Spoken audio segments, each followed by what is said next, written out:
Bienvenidos a un nuevo análisis a fondo. Hay una idea que últimamente me viene dando vueltas en la cabeza y que, parece una contradicción gigante. A ver, cuéntame, ¿por dónde va la cosa? Pues en la época en la que vivimos ahora, con un nivel de conexión constante donde prácticamente llevamos el mundo entero y a todas las personas que conocemos en el bolsillo, existe un sentimiento generalizado de agotamiento. Sí. Es como una epidemia silenciosa, ¿no? Totalmente. Un aislamiento y un vacío tremendo que, si lo piensas lógicamente, pues no deberían estar ahí. Uno pensaría que con más conexión habría más plenitud, pero ocurre exactamente lo contrario. Estamos exhaustos. Es probablemente, digamos, la gran paradoja de nuestra era. Y lo que resulta verdaderamente revelador al explorar este tema es que la respuesta a ese vacío no se encuentra en una falta de tecnología. Claro, no lo vamos a solucionar descargando una nueva aplicación, ¿verdad? Exacto. La última app de productividad no te va a salvar. La raíz de este agotamiento profundo está en algo mucho más antiguo, algo fundamental que hemos ido perdiendo sin darnos cuenta, que son los rituales. Y precisamente por eso hoy vamos a explorar las ideas del filósofo Byung-Chul Han, específicamente a través de su libro La desaparición de los rituales. Vamos a desentrañar cómo la pérdida de estas acciones simbólicas tradicionales nos ha dejado, a merced de lo que él llama las patologías del presente. Que es un término fortísimo, por cierto. Sí, muy fuerte. Pero, quiero hacer una declaración importante para quienes nos escuchan, porque esto no se trata de sentarnos a mirar al pasado con nostalgia o, ya sabes, decir que todo tiempo pasado fue mejor. No, para nada. El enfoque de Han no tiene un gramo de nostalgia. Él no utiliza los rituales como un lugar idealizado al que debamos regresar. Ajá. Los usa más bien como un lente clínico, ¿no? Como un fondo de contraste para diagnosticar qué es lo que está fallando hoy en nosotros. Al poner un ritual antiguo al lado de una práctica moderna, pues podemos ver claramente la fractura. O sea, comparar para entender. Y a lo largo de esta conversación vamos a ir desde el silencio de una aldea antigua y la ceremonia del té hasta algo tan escalofriante como la guerra de drones. Un viaje tremendo. Sí, todo para entender cómo dejamos de ser una comunidad unida por símbolos y nos convertimos en una sociedad que está como atrapada en una rueda de hámster de producción infinita. Tal cual. Y bueno, para entender cómo llegamos a esto, creo que lo primero que tenemos que mirar es qué le ha pasado a nuestra percepción del tiempo. Porque da la sensación de que el tiempo hoy se nos escurre, como si nunca fuera suficiente. Y siempre estuviéramos llegando tarde a todo, ¿sí? Exacto. Hay un concepto hermoso del escritor Antoine de Saint-Exupéry en su novela Ciudadela que me voló la cabeza.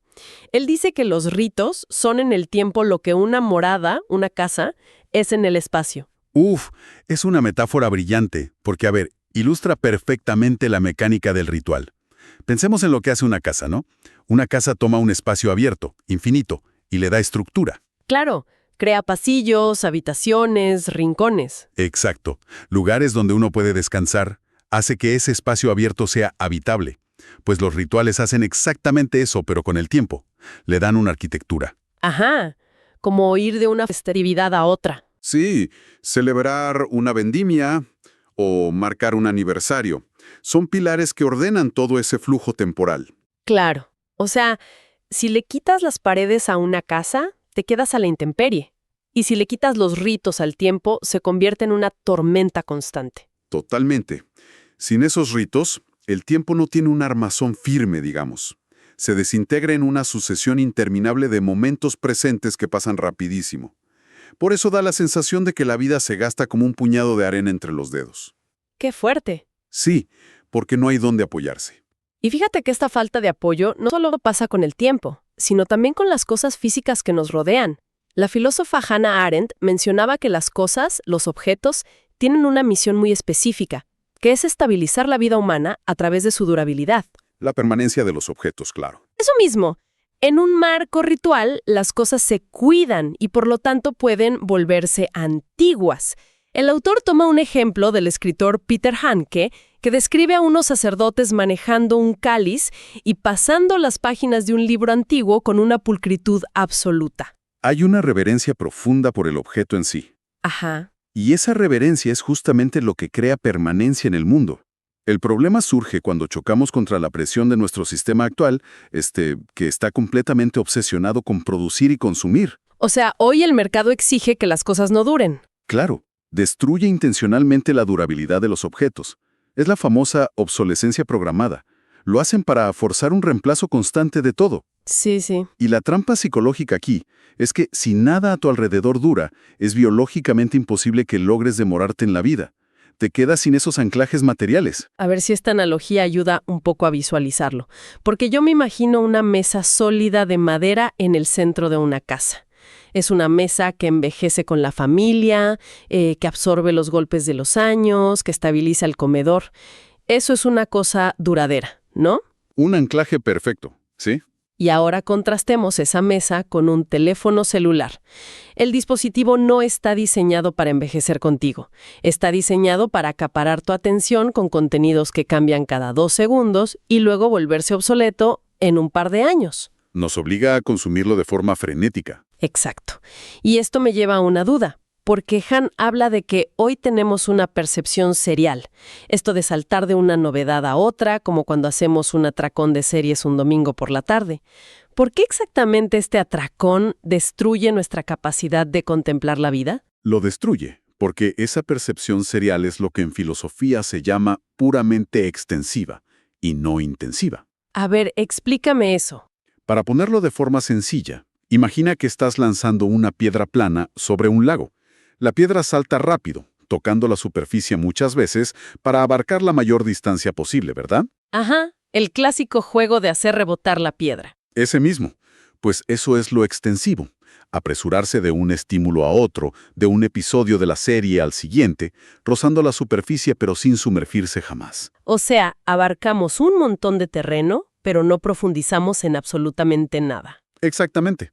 La percepción simbólica de los rituales es todo lo contrario. Es intensiva.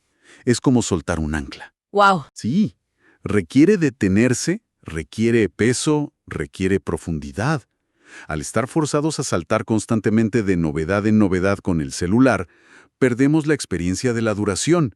La vida se vuelve fugaz porque, pues, no le damos tiempo a las cosas para que adquieran significado. Claro, y si ni siquiera podemos apegarnos a una mesa o a un momento en el tiempo, a mí la verdad me aterra pensar qué significa eso para la forma en que nos relacionamos entre nosotros. Es como si el dominó siguiera cayendo. Es que afecta todo. Y aquí es donde el libro nos lleva al origen mismo de la palabra símbolo, que me pareció un dato fascinante. La etimología a veces es la mejor manera de entender un problema moderno, ¿no?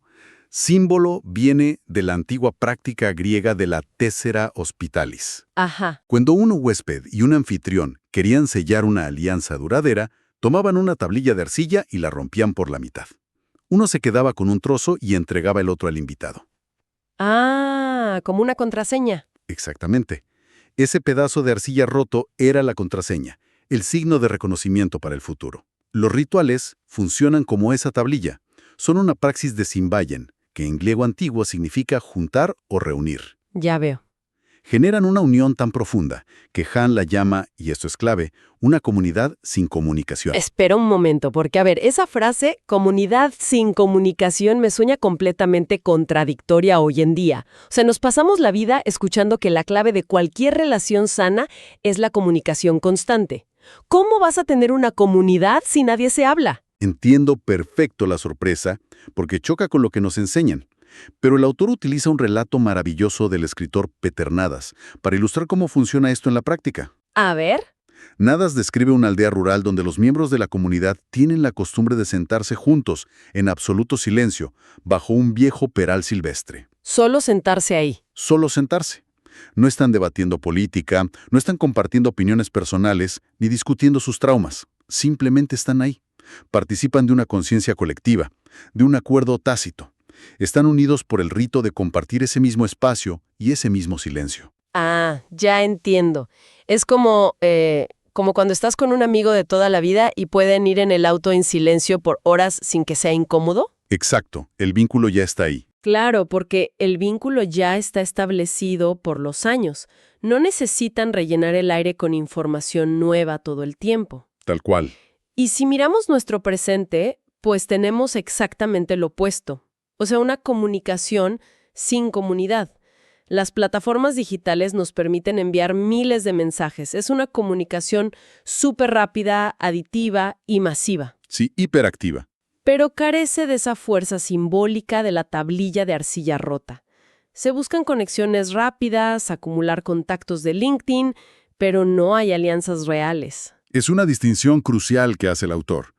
La red digital promueve la conexión, sí, pero dificulta la relación profunda.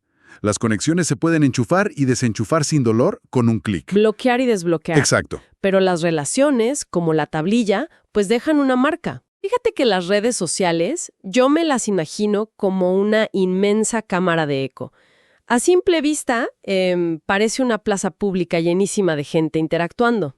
Pareciera que sí. Pero en realidad, esos miles de me gusta no crean un campo de resonancia genuino. Es más bien un cuarto lleno de espejos, donde cada persona solo está escuchando el eco de su propio ego. No hay un nosotros sólido. Solo hay millones de yo gritando al mismo tiempo a ver quién hace más ruido. Esa metáfora del cuarto de espejos da en el clavo totalmente. Porque, a ver, para que exista una resonancia real, tiene que haber un otro distinto a ti. Claro. Tienes que poder escuchar algo que no seas tú mismo o tus propios prejuicios. Al estar atrapado en ese espacio digital que mediante los algoritmos solo amplifica tus propias opiniones y gustos, pues el individuo termina profundamente aislado, aunque técnicamente esté, digamos, hiperconectado. Y si estamos todos solos gritando en ese cuarto de espejos, pues la pregunta obvia es ¿de qué estamos hablando? Y la triste respuesta es que estamos hablando de nosotros mismos todo el tiempo. Todo el santo día. Y aquí entramos en una parte del análisis que me pareció muy confrontativa, que es la trampa de la autenticidad. El libro argumenta que vivimos bajo la patología del narcisismo colectivo, donde ser absolutamente original y auténtico se ha vuelto el mandato supremo de la sociedad. Y es un mandato sumamente agotador. Porque en ese afán de ser únicos, la persona convierte su propio ego en un centro de producción. Es una forma de autoexplotación literal.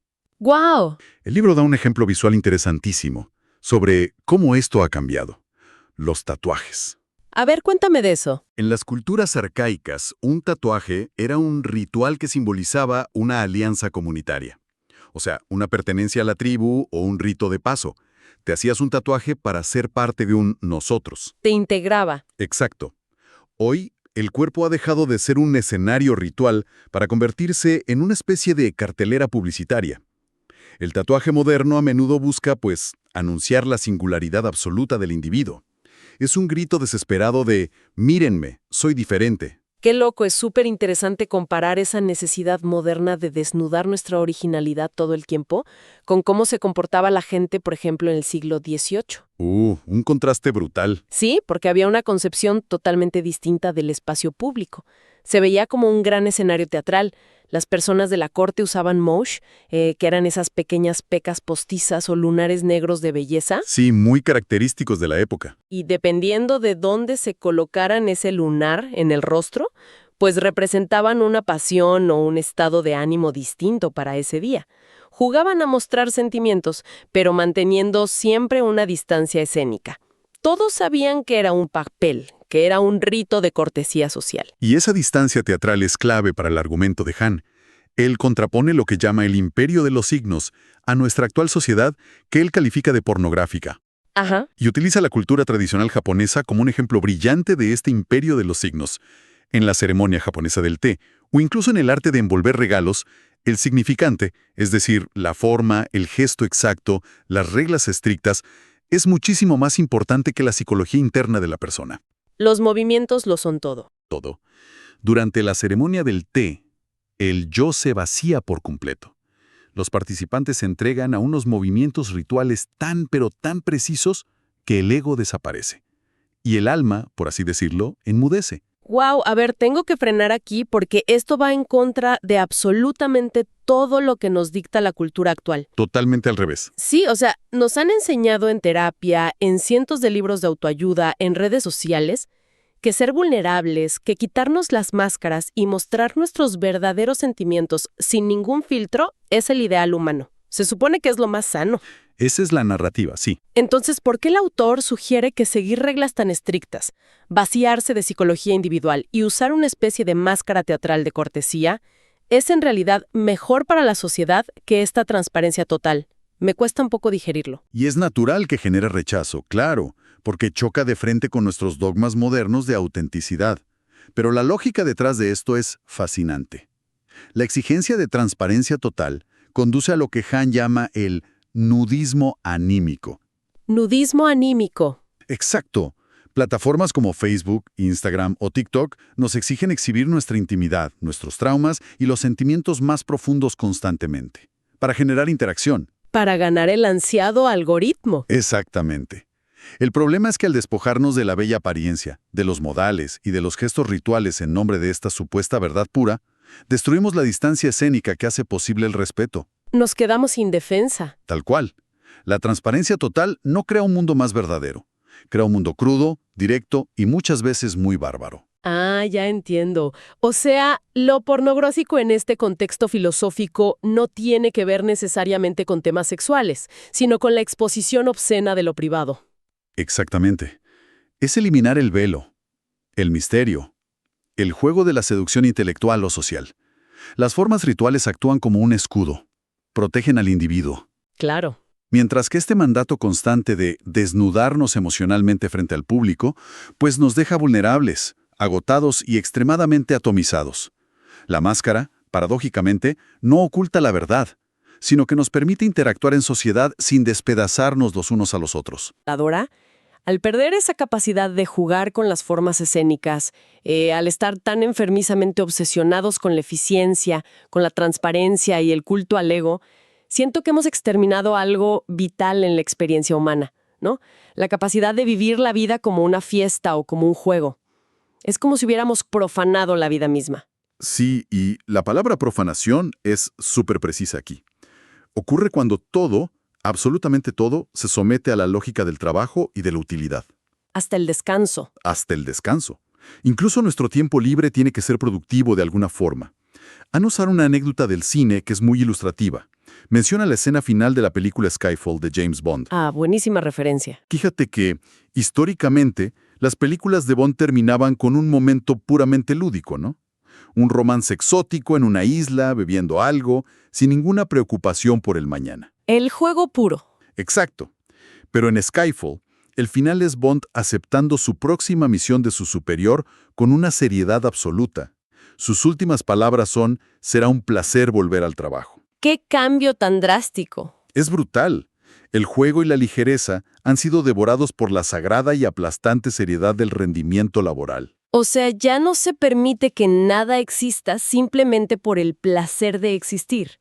Todo tiene que tener un retorno de inversión. Todo es negocio. Sí. Y para contrastar esta mentalidad tan pobre que tenemos hoy, el libro nos lleva a observar a las culturas arcaicas y su concepto del juego fuerte. Hay un relato en el libro sobre un ritual en la provincia de Quilicare que es verdaderamente brutal.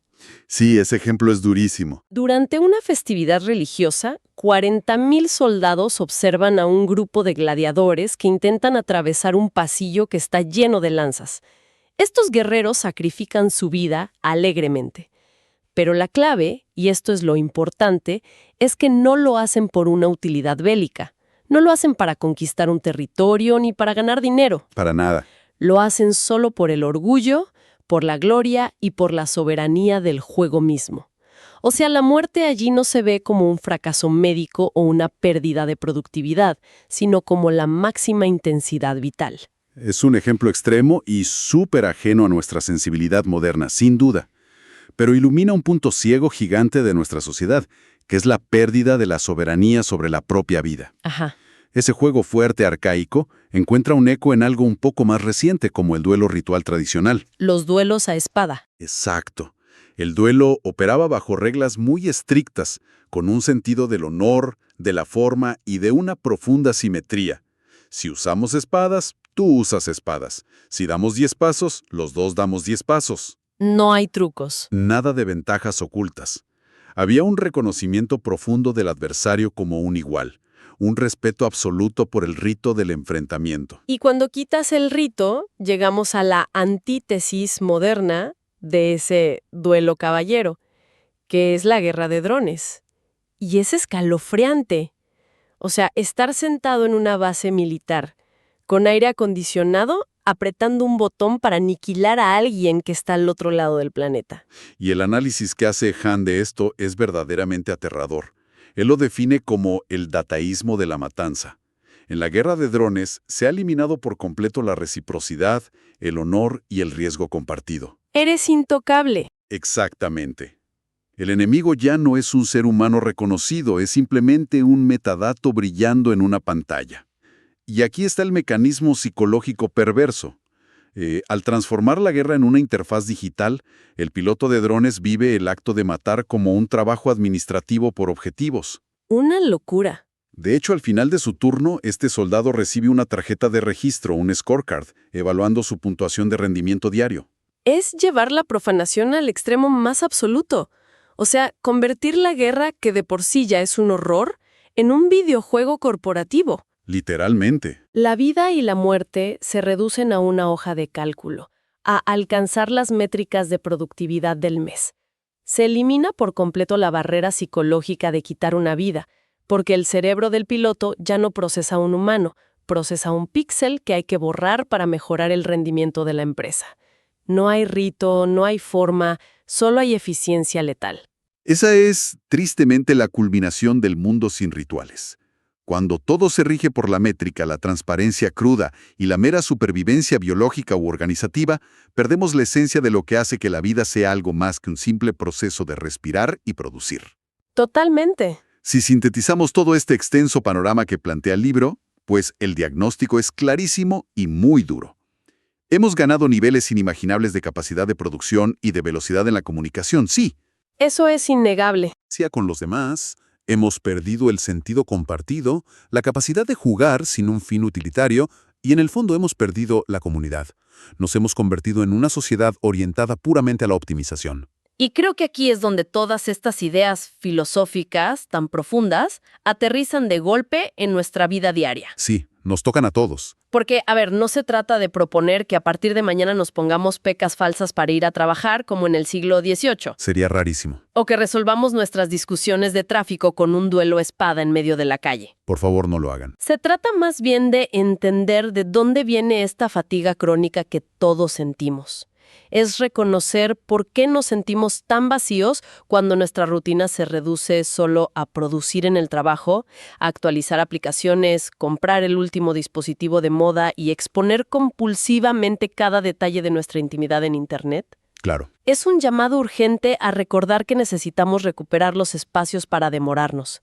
Necesitamos crear nuestros propios perales silvestres, sea cual sea la forma que tomen hoy, para sentarnos en silencio con otros. Exacto. Y encontrar un valor real en aquellas cosas que no se consumen ni se monetizan al instante. Es un llamado a la resistencia, a través de la pausa y de la forma.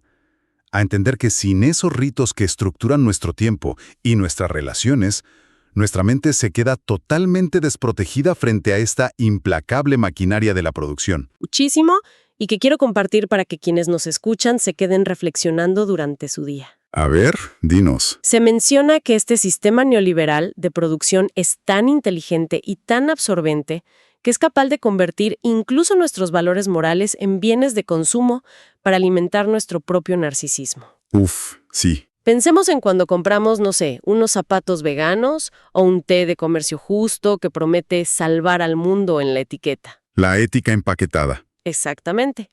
Si el sistema ha logrado absorber hasta nuestra ética, empaquetándola y vendiéndonosla como una etiqueta para inflar nuestra propia autenticidad y hacernos sentir moralmente superiores, queda una pregunta flotando en el aire, que es muy inquietante. ¿Cuál es? ¿Es realmente posible crear y mantener nuevos rituales colectivos verdaderos en el mundo moderno, o estamos condenados a que el mercado termine absorbiéndolos, poniéndoles un precio y vendiéndolos como un producto más para curar el vacío que el mismo mercado creó?